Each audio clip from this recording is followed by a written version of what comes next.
PMS म्हणजे pre menstrual syndrome, ह्याच्यामध्ये तुम्हाला पिरियडच्या काही दिवस आधीपासून तुम्हाला काही मानसिक आणि शारीरिक लक्षणं दिसायला लागतात. 80% महिलांना माइल्ड स्वरूपाचा PMSचा त्रास होत असतो.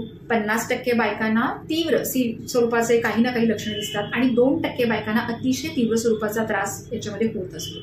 नमस्कार, मी डॉक्टर कल्याणी पाटील, कल्याणी होमिओपॅथी हॉलिस्टिक्समध्ये, आणि आज आपण बोलतो आहे PMS विषयी. तर ह्याची काय बरं लक्षणं असतात? मी आधी सांगितल्याप्रमाणे मानसिक आणि शारीरिक या दोन्ही स्तरावर दिसून येतात.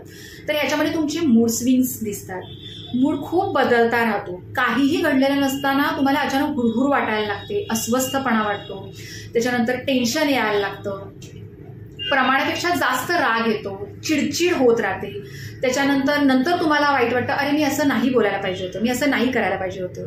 याबरोबरच तुमच्या भुकेमध्ये सुद्धा परिणाम जाणवतो. एकतर भूक कमी होते किंवा जास्त महिलांमध्ये असं बघितलं की भूक खूप वाढते आणि स्पेसिफिकली गोड खाण्याची आणि जंक फूड खाण्याची इच्छा त्यांची खूप वाढत असते. त्याच्यानंतर झोपेमध्ये बदल होतो, खूप जास्त झोप येते आणि तरीही अशक्तपणा वाटत राहतो किंवा मग झोपायला त्रास होतो, झोप येत नाही, शांत झोप लागत नाही. त्याच्यानंतर तुम्हाला तुमच्या कामामध्ये कॉन्सन्ट्रेशन होत नाही.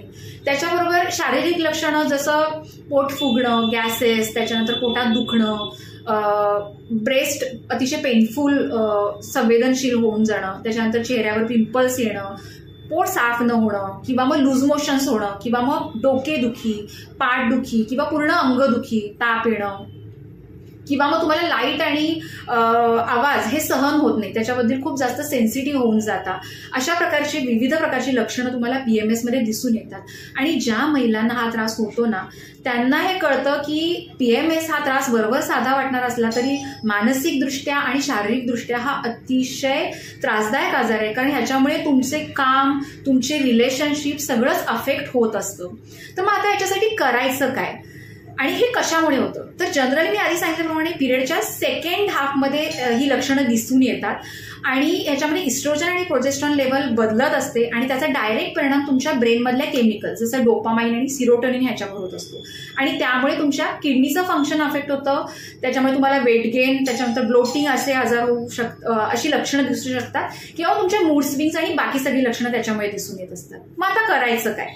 तर रेग्युलर एक्सरसाइज, त्याच्यानंतर स्ट्रेस मॅनेजमेंट करायची, तुमचे जर काही स्ट्रेसेस असतील तर एक साधा, सिंपल आणि पोषक आहार घ्यायचा, जंक फूड अवॉइड करायचं, जास्त गोड खाणं टाळायचं, ड्रायफ्रुट्स आणि फळांचा समावेश तुम्ही तुमच्या आहारामध्ये करा, त्याच्यावर तुमची पुरेशी झोप तुम्ही घ्या, स्वतःसाठी वेळ काढा, स्वतःच्या हॉबीजसाठी वेळ काढा. या सगळ्या गोष्टीमुळे तुम्हाला सगळ्यांना खूप छान वाटेल, तुमचे हॉर्मोन्स बॅलन्स राहतील आणि हा त्रास तुम्हाला कमीत कमी होईल.